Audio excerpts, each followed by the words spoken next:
Well, let's take a look at free speech at another university, La Trobe in Victoria. Tonight, the psychologist and commentator Bettina Arndt was to have spoken at the university's Liberal Club on what she says is the myth of a rape crisis on university campuses. Now, La Trobe University initially denied the club a room for the event, which will be attended by about 100 people, free speech. The university then changed its mind, telling organisers the event could go ahead, provided they footed the bill for any extra security that was needed. Free speech. Then the university changed its mind again, saying it would pay for the extra security. Why? Well, out of a desire to protect free speech and the discussions on campus. A spokesman said, "We welcome free speech and the event will go ahead." It seems to me that when it comes to this debate, there is free speech for those on the left. There's no free speech for those who aren't on the left. And that's why, I guess, posters have appeared around the campus urging students, have a look at these, to protest against the conservative bigot Bettina Arndt. Look at them. Unbelievable. Such has been the pressure that tonight's talk has had to be postponed. Bettina joins us here in the studio. Bettina, thank you for your time. Amazing stuff. Yeah, well, it's been very interesting. I mean, it was pretty predictable. There's been activists on universities across Australia promoting this rape crisis for many years now. And even though they got the Human Rights Commission to do a survey, which was supposed to provide evidence for this rape crisis, the survey came up with nothing. That came up with 0.8% of women claimed to have had some sort of sexual assault. That wasn't just what most of us would think of as rape. It included, a stranger bumping into you on a train on the way to campus. It didn't necessarily involve other students. Or the broadest possible definition, 40% of the students said they didn't report it to anyone because it wasn't serious enough. Clearly they weren't talking about what we think of as rape. And what happened is the Human Rights Commission came up with this data. Every university in Australia went on to promote the idea of a crisis on our campus and went on to institute 24-hour helplines for rape victims, sexual consent courses across all the campuses. And the universities are absolutely culpable in lying about the safety of girls on university. La Trobe University this year first banned author Bettina Arndt from speaking to Liberal students. The left hate her because she says claims of a rape culture are exaggerated. We'll have her on later in the week maybe to explain this. But then the university said, all right, they caved in. All right, Arndt can speak, but you Liberal students must pay us to protect her. Eventually they dropped that demand. But now Sydney University, very left-wing, is trying it on with its own Liberal students. Vice-Chancellor Michael Spence has said, yes, Bettina Arndt may come speak, but these Liberal students, they must pay the university nearly $700 to protect her from the left-wing students. Joining me is the president of Sydney University's Liberal Club, Jack O'Brien. Jack, it's great to see you, mate. Why did you want to hear Bettina Arndt come speak? Thanks for having me, Andrew. We're trying to promote a culture that says just because you disagree with someone doesn't mean they don't have the right to have a discussion with you. That's what universities used to always be about, and that's something we're trying to really push at university, especially since in the few preceding years, this has become a massive problem for the left. They really don't like when we speak up on these kind of things. And we're not really providing the forum to necessarily say you have to support Bettina, but it's more providing people with the opportunity to debate ideas and have discussions. And that's something that we think is really important. That's something we're going to continue to push on campus.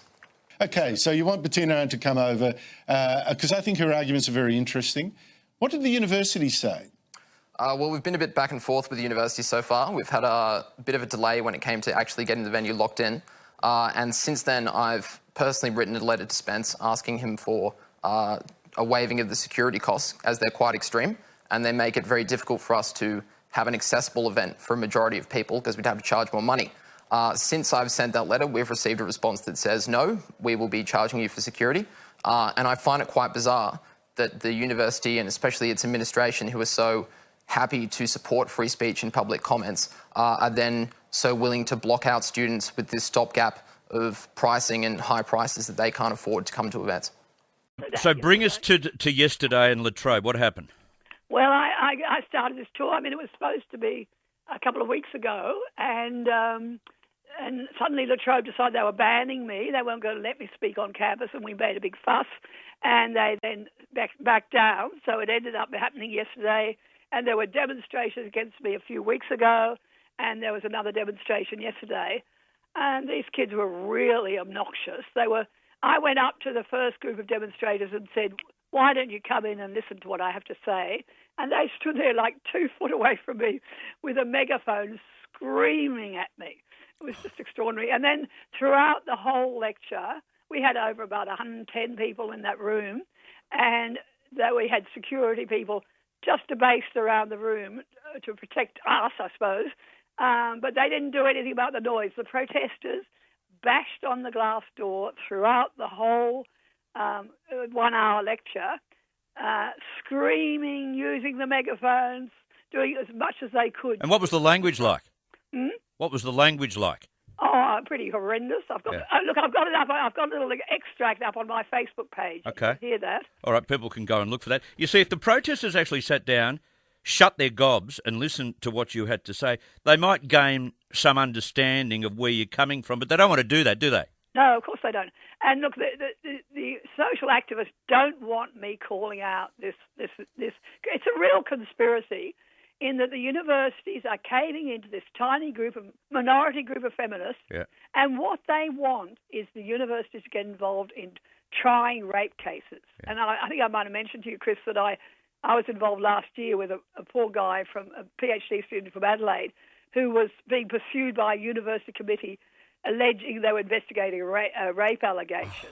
And I had to get a barrister to ward them off. And finally the university backed down and realised they were getting into trouble legally by barging into a criminal law case.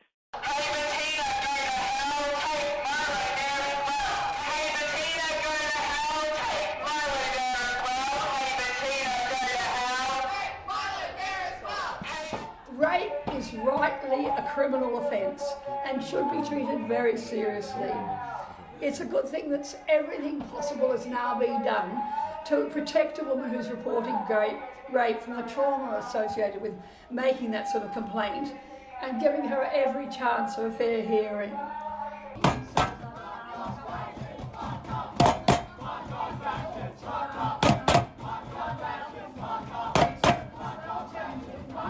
Evidence that the accused might use to defend himself and really putting him at jeopardy of wrongful conviction.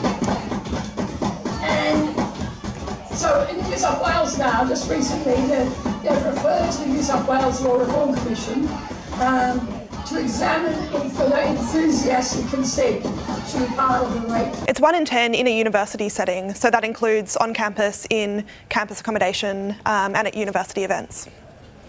My understanding is it's actually 2.6% actually on campus. So it's 1 in 10 women over the past 2 years while they were studying. Right. So just to clarify there, what we have based on your document is that 2.6% of women experience assault on campus. So where does the 1 in 10 come into it then? Well, it's in university settings, so including residential housing, colleges, things like that.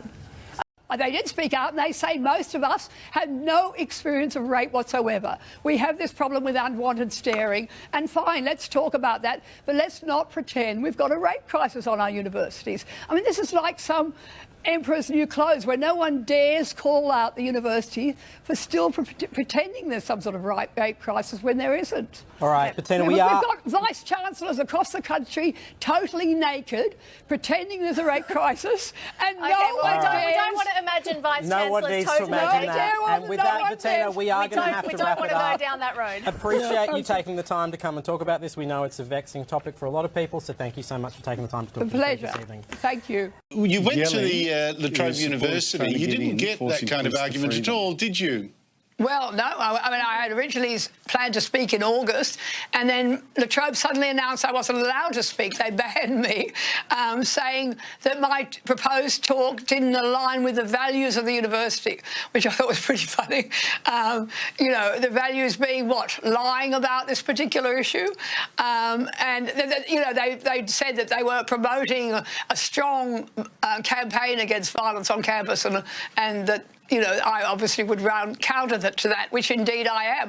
The whole reason I'm doing this campus rape tour is to point out that there isn't a problem here and to ask the universities why they are continuing to misrepresent this issue. I wouldn't have thought the universities would be averse to saying that they're actually safer for students than some have claimed.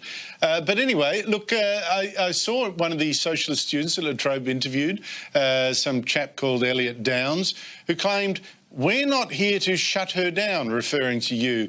Is that how you saw what unfolded when you actually went down? Yeah, well, he was one of the people screaming with a megaphone about 2 feet from my ear, which was pretty disconcerting. So Elliot Downs is the idiot that's holding a bullhorn virtually at your ear, yelling at you. Yelling at me. It was really quite unpleasant. And then he stood outside the lecture theatre for the entire event, getting his little group of cronies. I mean, weren't that many of them, but boy, they made a lot of noise, screeching all the way through the event, while another group of, some of them including very well-known agitators, were bashing on the glass doors all the way through it. And it was just really difficult. The Q&A, I couldn't hear the questions because of the din they were making. Now, you went outside to offer to debate these students or offer to let them come in your meeting and hear your presentation and check it against their own understanding of what you stand for. What happened then? Well, I invited them in, and of course they refused. Most of them refused. I mean, there were some that came in from that group, which I was very pleased to see, and they asked some questions, and I was very happy to answer those. But the vast majority just stayed outside, making as much noise as they could. Now, you've also been asked to talk to Liberal students at Sydney University. What has Sydney University done to make that discussion possible? Well, Sydney University is being even more difficult. I mean, at La Trobe, they originally talked about imposing a fee for security, and then they backed down on that. Well, Sydney has maintained that position and charges students nearly $500 for security, which is compulsory. I mean, the students were told they would not get the venue unless they paid that fee, and they were required to fill in a form which said, do you need security? Well, look, students couldn't possibly lie about that. I mean, I assumed they would be liable if something happened and they'd said there wasn't any need for security, and then the university turns out and charges them this huge amount. I mean, the students are trying to get as many people in the venue as possible. They're charging $5. They can't afford that sort of cost. I've got a crowdfunder and I'm going to be paying some of that fee. We're going to be able to cover it, but that's not the point. We're really asking the university, what are we paying for? Are they going to, as happened at La Trobe, simply protect me, or do they have a role in removing disruptive students and in doing something about the noise they make? Yeah, as I should point out, that the security provided by La Trobe University was not allowed to actually remove the protesters so that your meeting could go on with you being heard. What do you think Prime Minister Scott Morrison should do to a university which does this kind of thing, which either bans you from speaking or charges students who invite you extra protection money? Look, there are regulations in all these universities about harassment, about the fact that students are not allowed to interfere with other students' learning. Now, why isn't the government requiring the universities to enforce those rules? I mean, they do so very selectively, of course, but not in this sort of scenario.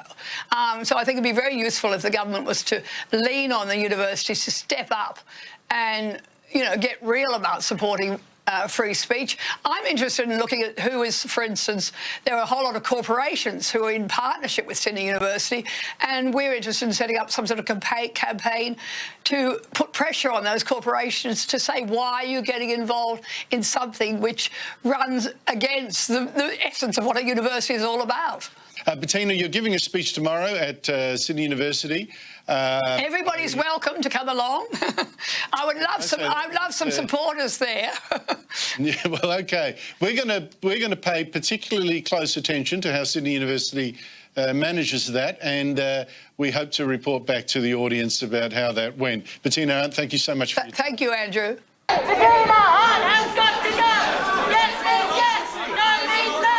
Bettina Arndt has got to go.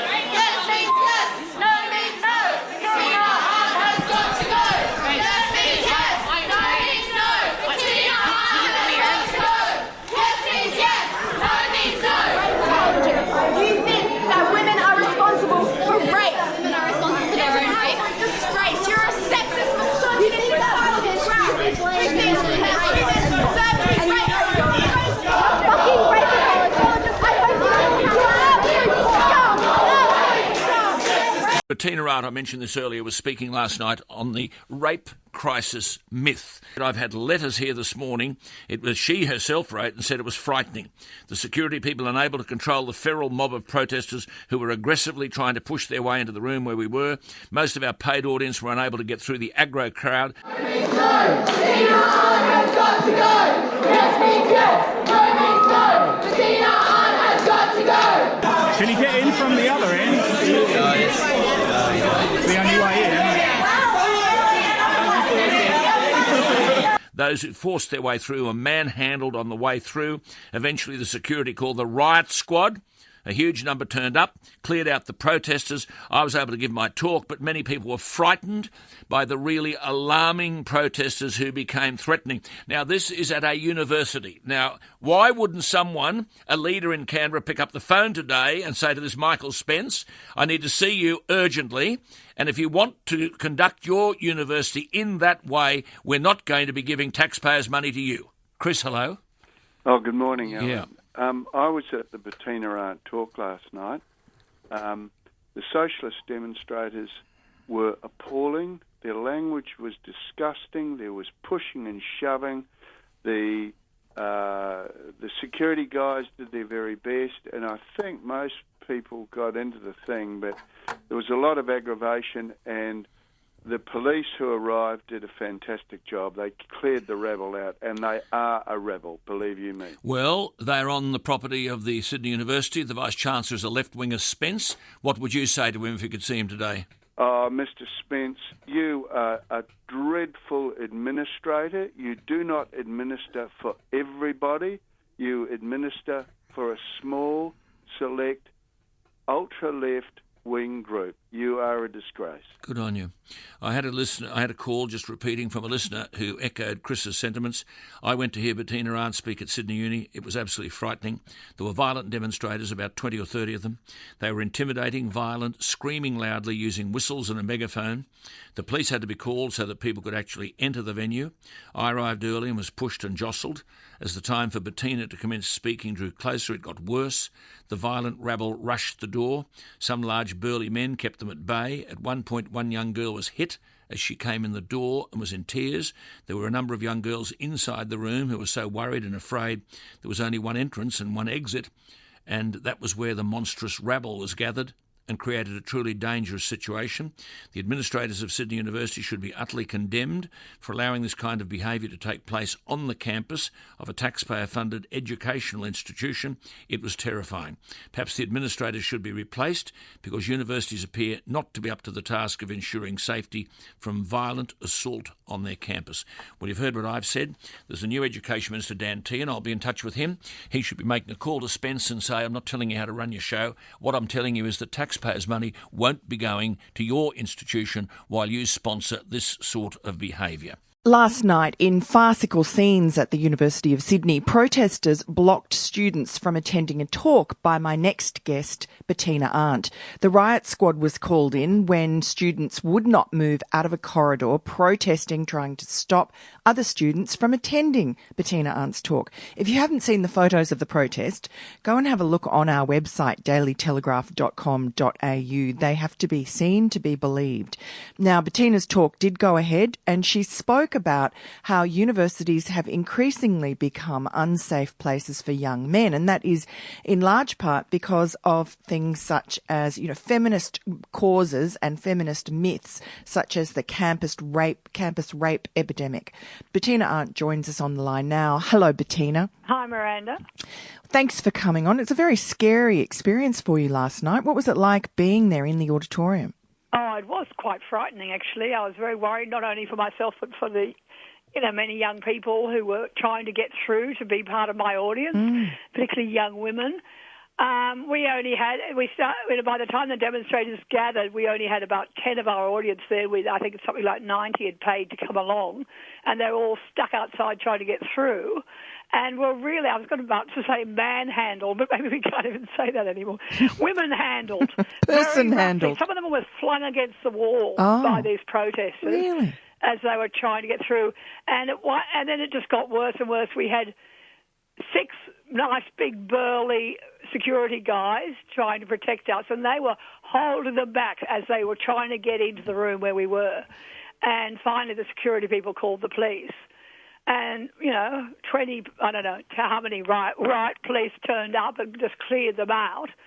But, apparently this is just par for the course at Sydney University. They have constant problems like this.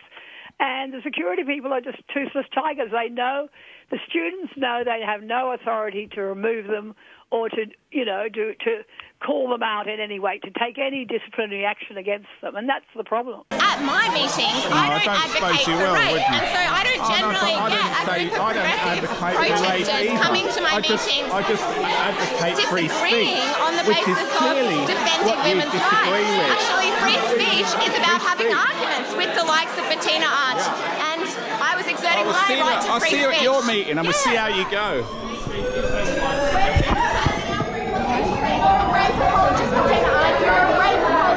You think that women are responsible for rape? Women are responsible for their own rape? Disgrace. You're a sexist, misogynist,